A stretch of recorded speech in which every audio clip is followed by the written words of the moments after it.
It Car Wars in half an hour on BBC One. First, a high-speed trip along the information superhighway.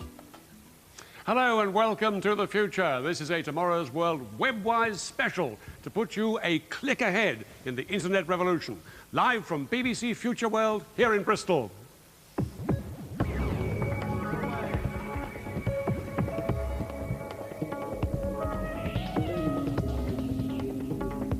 Meet the electronic clone. It's a perfect copy of you with a mind of its own.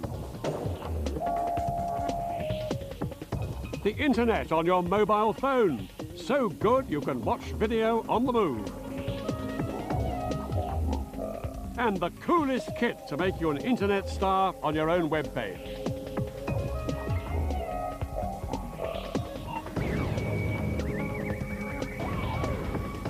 Every second of every day, a new user logs onto the internet somewhere on the planet.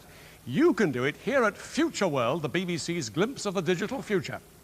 And that's why we're here with the help of WebWise. Yeah, we're going online with our very own net novices, the Goodmans, who'll be straight in at the deep end with some internet challenges. And if talk of emails, websites and search engines sounds like a foreign language to you, don't panic. That's where the WebWise campaign comes in. It's your chance to get a free internet taster session. So if you reckon you're ready to go online for the first time, ring us on 0800 100 900. That's 0800 100 900. You won't be alone. There are already over 330 million people online out there, and some of them doing it in real style, like Elliot here. Now, he's kitted out to play this online game of the future with literally hundreds of other players all over the world in real time. Looks exciting, Elliot. Yeah, it's really exciting stuff. I'm just getting set up to play some games online now. We can watch some of Elliot's competitors here also online thanks to a web camera that we've set up in a cyber cafe somewhere in London. You can see the tiny little picture here on this picture. And there they all are trying to beat our champion. There is his medals. He's got a gold medal or two. What's it like, Elliot? It's really good fun, battling your way through all these different countries and different players all over the world on an inline game. And you've got special glasses which show you the picture in 3D, and yeah, this very interesting chair here which sort of strobes or something. What's it do? It makes you feel like you're in the game. You hear rockets fire past you and you've got this 3D sound, and everything explodes with you. It pulsates. Yes, definitely. Now, the World Wide Web isn't just for serious netheads like Elliot. It's for absolutely everybody. That's right, I'm here in our digital area with our local family ready to take up the challenge of the internet. Meet the Goodmans. This is Judy and Mike and their sons Matt and David. Hello. Hello. Excellent. Well, we've got some challenges for you guys to get on with today. We're going to start with you boys. Now, you've had plenty of experience on the internet, haven't you? Yeah. Okay, so where have you mainly used the internet? In school. Yeah, in school, doing projects and things. Well, we thought the web would be too easy for you guys, so we've set you a task that involves creating a special email to invite people to a Halloween party. We want it to be as exciting as possible with music and graphics and stuff. Yeah. So Okay, you can cool. get to that. Now, Mum and Dad, Hi. you really haven't ever been on the internet before, have you? Not at all. Not at all. No. Never, nothing. Well, no. we've got some good challenges to get you started. First off, how much do you know about your surname? Not very much, but we know it has connections with Birmingham. With Birmingham. Well, we Yeah. want you to investigate the ancestry of the name Goodman. We want you to find out if there have ever been any famous heroes or villains Sure. in your past. Yeah. That's your task. Excellent. And Mum, we want you to try and find and book a romantic weekend away for the two of you. Exciting. Now, if you manage to book it during the time when we're on air, then you can have 250 quid budget for your Lovely. trip. Sounds if you great. don't, you're going to be at home with the kids. Oh, like trick or Sorry. treating. So get to it now. You won't be alone. We've got Bill here to help you get started. He's our WebWise guru. We've got everything we need, haven't we? Oh, absolutely. We've got a number of internet-connected computers. We've downloaded some software they might need, so really, everybody's ready to go. Fantastic. Well, go for it. Good luck. The trouble with the web is that when it's busy, and it's very busy at this time of night, it can be very slow. But help is at hand. A new technology called broadband is going to mean super fast connections. The only hitch is you're going to have to hack your way through a jungle of jargon.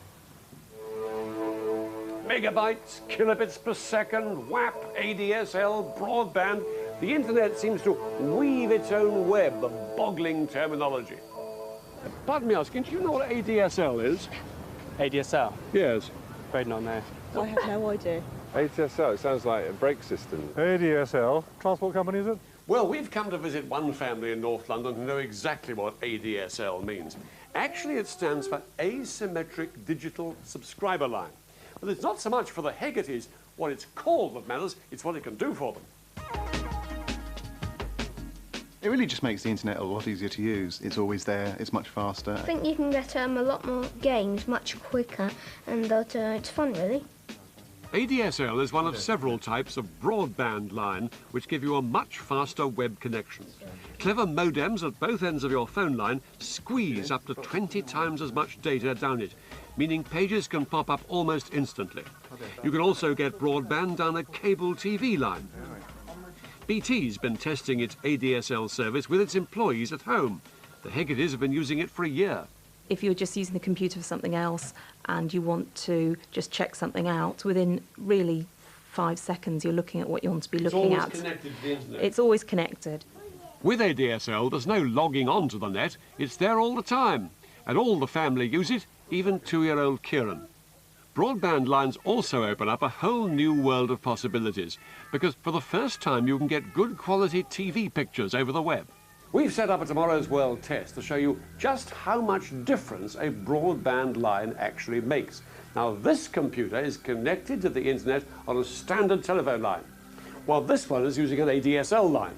On each of them, I'm now going to call up a favourite moment from the last Tomorrow's World WebWise programme, when Steve Redgrave, the Olympic record-breaking rower, was racing lots of other people live on the internet. Now, here's Steve rowing here. Who's rowing against him and where? Steve is rowing against 6 other competitors from the United States. Well, now we've got them both up and running, and you see that this picture really is quite impressive. The broadband does give it almost complete video quality, unlike the standard telephone line, which, as expected, is very blurred and jerky. Portuguese Luis Reyes is coming in. So there's Steve. Well done, Steve. How about it?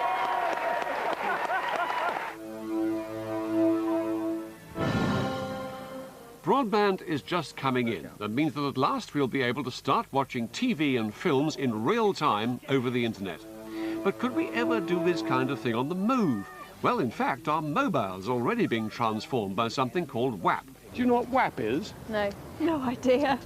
You must be in the digital divide. I'm the other side of the digital divide, I think. WAP? Yep, that's the internet phones. Bingo. Thank you very much. It stands for Wireless Application Protocol. It means that I can load down into my phone cut-down text versions of the internet, just like that. So if I fancied some sailing, say, I could go to the Met Office site to look up the weather tomorrow in Southampton. It's quite a lengthy and fiddly procedure.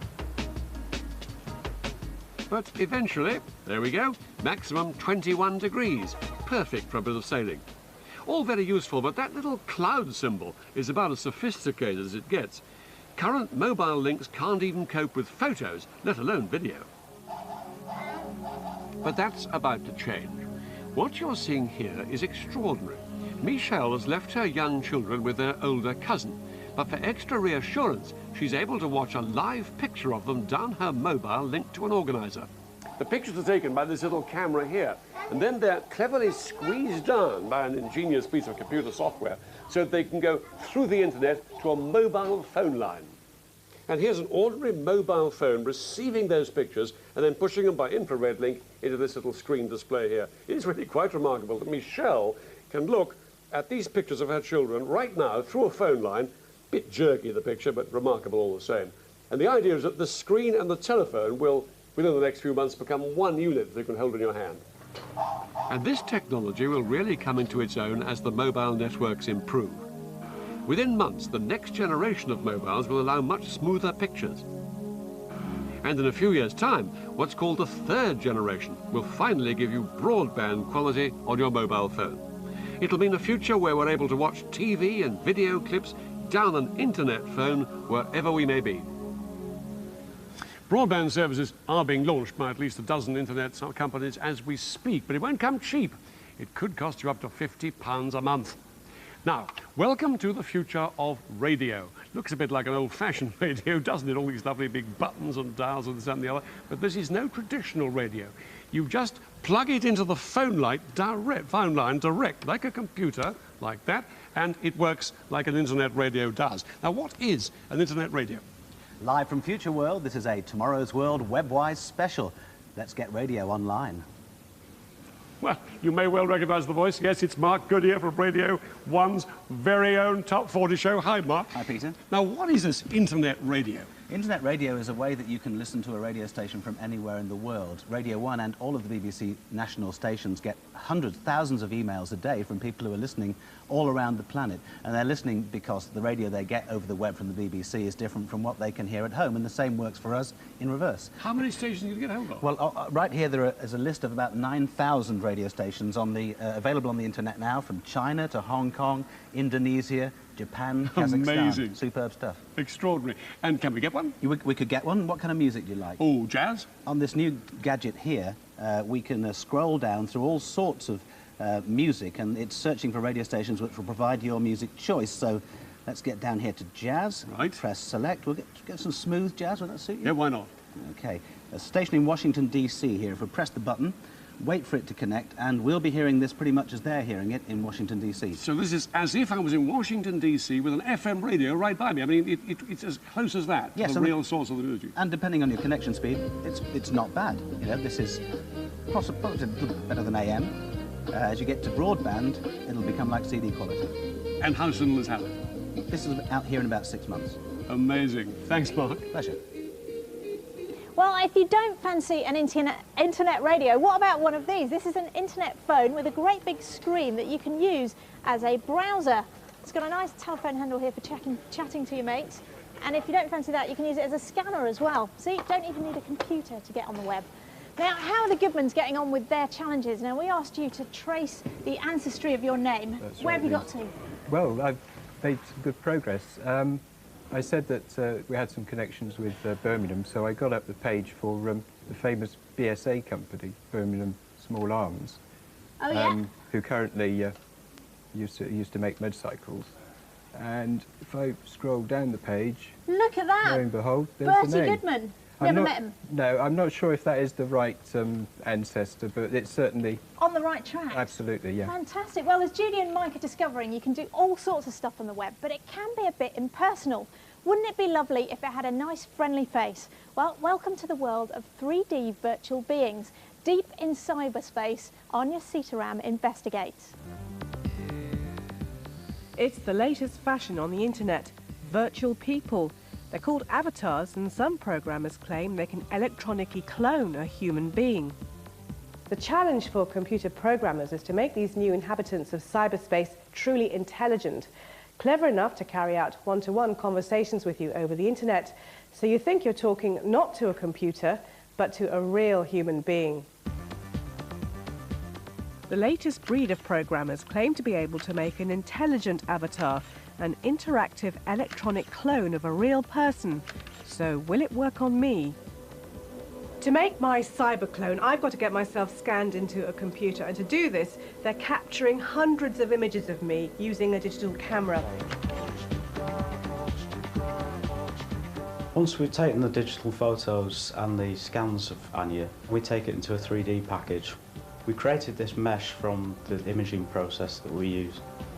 This is what the final mesh looks like that we end up animating.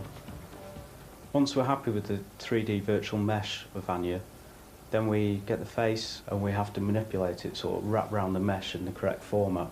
Once we're in this stage, it's a case of putting the textures on for the clothing and then working on the animation. Can you tell me your Christian name? Anya. And can you tell me your current place? Now my image has been copied, it's time for the difficult bit. To capture my personality, I'm asked two sets of questions. The first set is designed to discover facts about me. Now, what I need to know is about your hobbies and interests. I'm actually writing a novel. The first set of questions is set, and she has to answer every single one of them. The second set is generated from what she tells us in the first set of questions. Do you eat a healthy diet? Mostly. The second set of questions are designed to discover my opinions and emotions. Social or antisocial? Social. Which do you think is most intelligent, dolphins or chimpanzees? Chimpanzees. After answering hundreds of questions, the information I've given is collected together in order to make my avatar's personality. Have you enjoyed being cloned? Slightly scary. All the information which makes an avatar think is contained within something called an electronic hub, loosely modelled on the workings of a human brain. The information is divided into two separate areas: personal details about me and specific facts. The fact databases could contain encyclopedias, dictionaries, or even the complete works of Shakespeare, while the emotional set contains information about who I am and how I feel and think. When a question is asked, the system checks all possible answers, facts and emotions, and then constructs an answer. In the future, virtual characters contained within e-hubs and existing in cyberspace will be able to talk and learn from one another without any human interference whatsoever. Well, I have to say I'm both curious and apprehensive about meeting my internet clone. So here we go. That, I have to say, is very strange. Now, Anya, let's ask you some questions. What do you do? I am a television presenter, and I work on Tomorrow's World for the BBC. An American television presenter. Hi, would you like to ask me some questions? There are several versions of me on the internet, as you can see here. This is a more two-dimensional image, but this one knows all about me, so I'm going to see just how much of a clone it really is. Do you think the internet is a good thing? Yes, it carries a lot of information and helps to make the world a smaller place. What are your happiest memories? Getting married and having my children. Now, so far, my clone has come up with responses that I gave to the question, and the answers are right. But now I'm going to test her by asking her questions that she doesn't know the answer to. What? Using the information about my likes and dislikes, my avatar should be able to create its own response. Good food and good company. Pretty good, really. Or even give an opinion. Who will win the US election? I think Al Gore will win. I have to confess that I found the whole experience of being cloned rather disconcerting, because there I am now, immortalized in cyberspace. And who knows, characters like these could one day develop lives of their own, because their databases have the ability to constantly absorb new information. Well, it's actually some way off all that, but this is much closer to hand. It's called a digital mask, and this is mine, as you can see. Looks pretty realistic, doesn't it? Yeah, he agrees anyway. You'll be able to get your very own free virtual head like this just by sending in 2 digital photographs, one side view and one front view like that, and then you'll be able to swivel it all round like that. So what can you use it for? Well, you could try on a pair of glasses, your online optician, for example, and I can even make it talk. Hello, my name's Peter Snow. Welcome to the future. If you want your own sneak preview, just send us an email of what will be available, and we'll send you our very own fun answer. There we are, a dashing young star there, whose face you can change in all sorts of ways. The click of the mouse like that. Just bring the eyes out for you. There we are. Look a bit grim. And why don't we finish up with a smile like that? Every home should have one.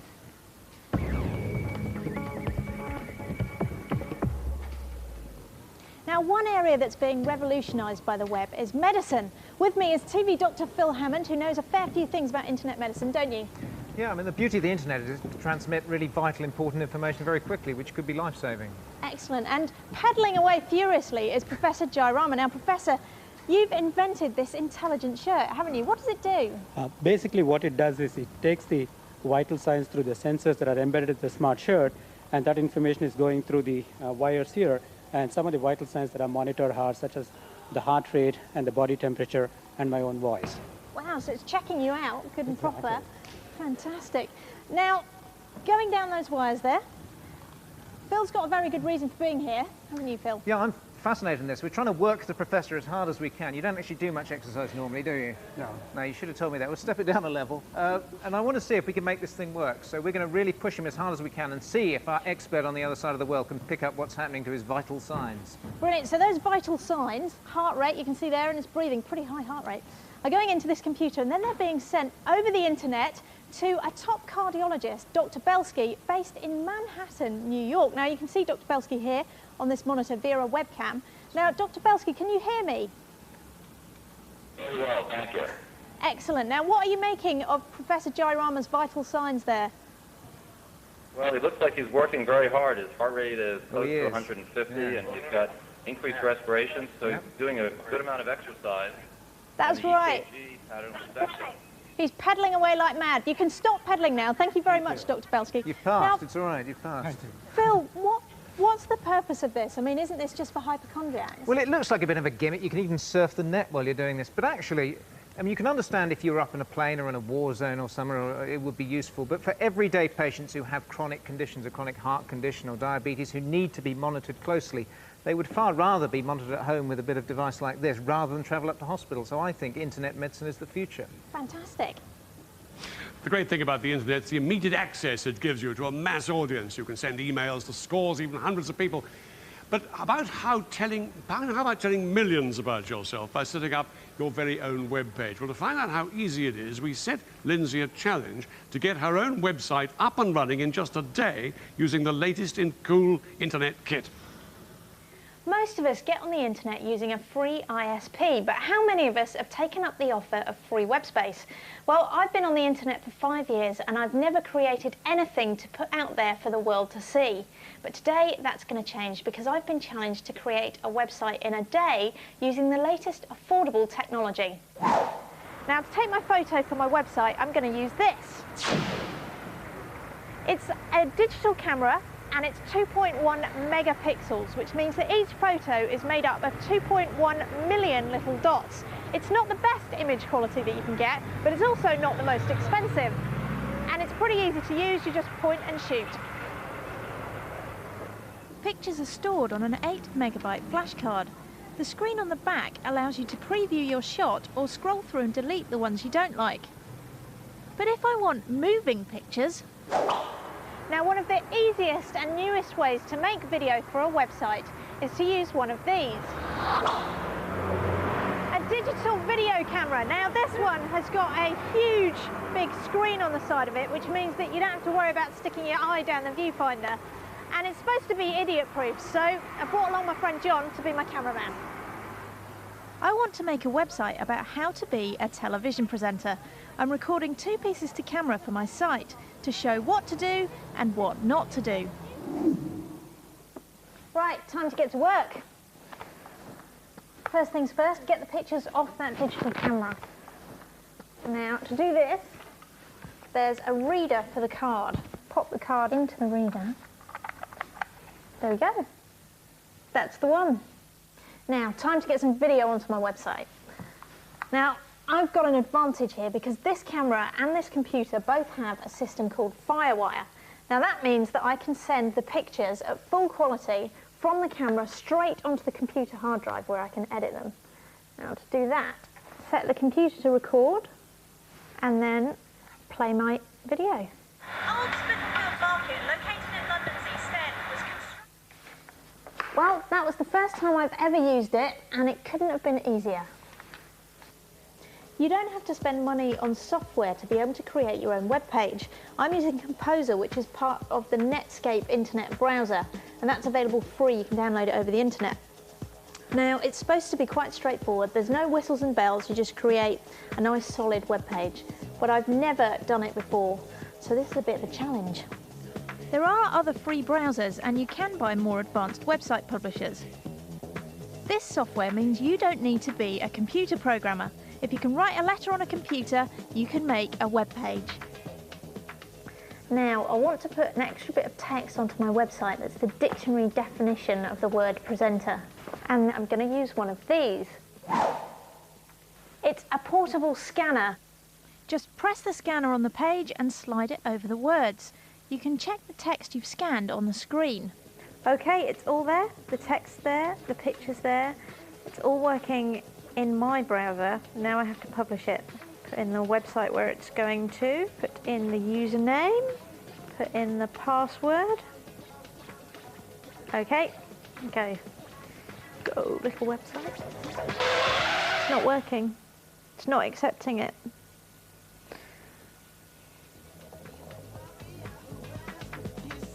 For some reason, the publish button isn't working. But there are plenty of other pieces of software which can transfer files over the internet. That's it, it's all uploaded. So I now have a page out there on the internet. All I need now is someone to show it to down at my local cyber cafe. Right, Adrian, this is my moment of truth. Be gentle, because this has taken me all day. Do you recognise that bakery? Yeah, I do, yeah. Right It's up the road, isn't it? Yeah. So what's this one here? Behind me is Old Spitalfields Market, known to locals as the Spit. Now, in its day at the turn of the century, it was kind of like the local supermarket. So, Adrian, I'm going to put you on the spot. Comparing it with the real internet, proper commercial sites out there, give me a mark out of 10. 2. Oh no! Okay, given that I made it in a day. 6.5. I think that's probably pretty honest. I don't think I'm going to be your website of the week, am I? You might be website of the hour. Website of the hour, fantastic. Thank you very much. Now, let's find out how our online computer gaming champ is getting on. There's Elliot firing away there. And here is that picture from London of the webcam picture in that London cafe of his competitors. How are you getting on, Elliot? Really well, sir. I'm battling out for the lead at the moment on 75 points. Not quite. You're in the lead, but you haven't quite won yet. Not quite in the lead. I'm just off the lead. And how do you find the equipment? What's it like firing away like this? It adds a new reality to the game. You feel like you're there, and it's really awesome. It really is. And what about the gear? What about the chair and the 3D glasses and all? The chair's stunning. I mean, I do like the chair, and it really does just add that depth to the game. Realism. Elliot, thank you very much. Well, it's the moment of truth for the Goodmans. We challenged you guys to book yourselves a romantic weekend away online, only using the internet. Have you managed it? We have. We found a trip to Florence, £139. Total price £278. Now, your budget was 250 quid. Gonna have to have a whip round. Yeah, to get your head out. Not having any pocket money for a bit. Now, how was it? I mean, that's an amazing achievement for first day. It was really easy, actually. I was surprised how easy it was. It was really good. Are you going to be on the net more in the future? Oh, definitely. Yeah. Fantastic. Absolutely. Well done. Now, boys, this looks brilliant. This is your Halloween invite email. Certainly is. Can you hear that? Fantastic. Bit of music there. Now, how did you manage to do that? Because you've got animating graphics and everything. Yeah, we just downloaded it straight off the internet. So you got free bits of graphic that you downloaded from other sites? Yeah. Absolutely brilliant. Fantastic. Well, Bill, is this a realistic thing to do in half an hour? Or are these guys geniuses? Well, they have been pretty good, and they've been working very hard, but they also thought in advance about what they wanted and had, the right tools available. I think that planning really helped. Well done, all of you. Now, if designing your own special emails sounds fun, or you want advice on how to publish on the internet, visit our website, www.bbc.co.uk/TW. We'll be hosting our own special web clinic with Bill, and you'll also find details about all the kit featured tonight. And while you're there, we want you to vote for your favourite websites so we can compile a Tomorrow's World top 10 sites. But hurry, because we'll close the poll at midnight tonight. Future World's on here in Bristol until the 5th of November and in Portsmouth till the 30th of October. And remember, if you're an internet novice, Webwise is here to help. If you want details of how to get on a free taster session, call us on 0800 100 900. That's 0800 100 900. And in case you're wondering, Philippa had a lovely baby boy. Mum, Dad and little Fred are doing fine. Philippa's back soon. We'll see you next Wednesday at 7 o'clock. Bye. Bye. Bye. Up close and personal with Bristol's elite police squad next tonight on BBC One in Car Wars.